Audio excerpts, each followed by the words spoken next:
Arapahoe County DA George Brauchler's tweet sent during the Aurora Theater trial last week became the reason behind the dismissal of 3 jurors this week.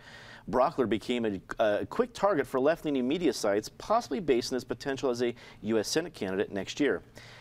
Patty, we don't do regular updates about the trial, the Aurora Theater trial. However, this was bigger. You had jurors being dismissed. You had George Brauchler, high profile, whether it's a possible U.S. Senate candidate or not, a high profile Republican as a DA. What did you make of the week's events? Well, that you should probably leave your smartphone behind. Don't take it into the Senate if he runs for Senate. You know how everyone likes mocking you if you're on Facebook when you're supposed to be thinking about laws. And probably don't have it at the prosecutor's table, too, and learn the difference between a text and a tweet. The story about how one of the jurors, and we don't know if they were jurors or substitutes because they haven't announced which is which, one of the jurors' husbands had basically said, hey, did you hear how that idiot was tweeting during the trial? And the idiot turned out to be George Brauchler, who is the prosecutor, the DA on this case. So, and supposedly a lot more was discussed. This juror or substitute or alternate told 2 others, so 3 are gone, although it still hasn't seemed to have cramped the style of the prosecution. They are planning on wrapping up their case within the next 10 days. Today is a day that's off. But some of the things that came up this week are pretty damning. A girl who had dated James Holmes, who had evidence also on social media about the fact that he was talking about that he wanted to harm people, but you also have evidence that he saw people many times. He sought help at the hospital, at the CU hospital. So it's going to be tough to prove whether or not he was not legally insane by this. Mike, I guess we can, as our habit is here at this table, is to speculate wildly without any regard to reason or facts. But when you look at George Brauchler as a politician, I mean, he's an elected DA and looked at in Republican ranks as someone at least part of their bench for the future, whether it's the Senate, gubernatorial, whatever it's going to be. Is this something that sticks to him as a problem or a blip on the radar? Well, I think it's probably a blip on the radar. I mean, he very quickly apologized for it and was contrite about it and deleted it.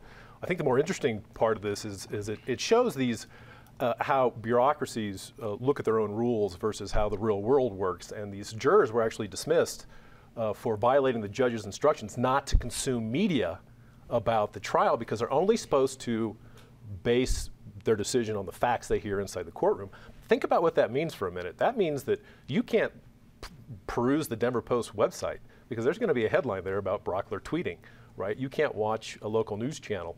And so so clearly, unless you're sequestered, clearly these jurors do consume somewhere in their day-to-day life, hear something from a friend, see something on TV, hear it on the radio driving to work in the morning. So it'd be next to impossible to not actually consume outside media about the trial. It's only when all of a sudden it becomes something, there's an impetus to where the judge has to take action.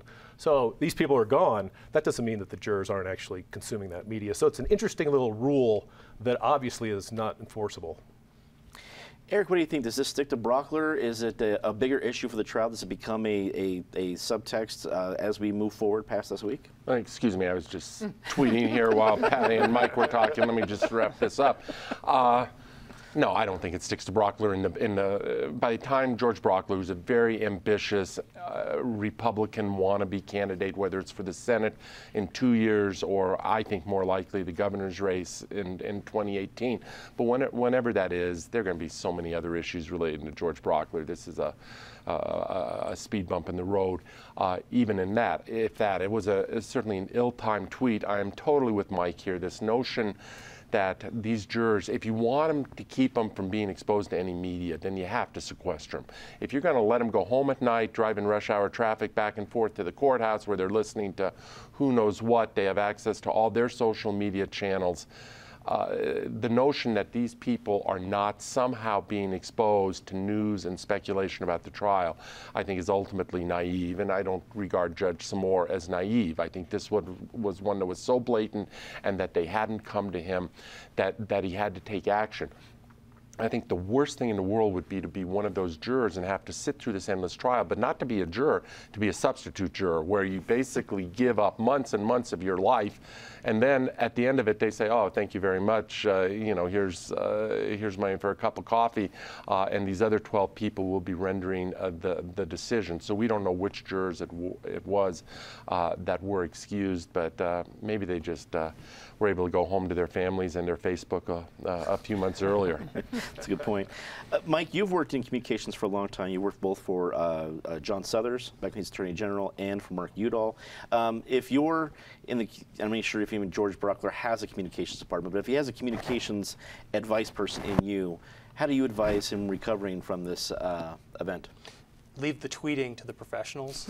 I realize I have a self-interest in saying that, but I think this may be a blip, as Mike said, but what it shows beyond a reasonable doubt for anybody that's courting him to run for Senate or governor is they should question some of those instincts or possibly get him some training on when to and not to pull the trigger on a tweet. I agree with the defense in this case. If you're trying to put a needle in someone's arm, you need to be paying 100% attention to what's going on in the courtroom and not sending tweets.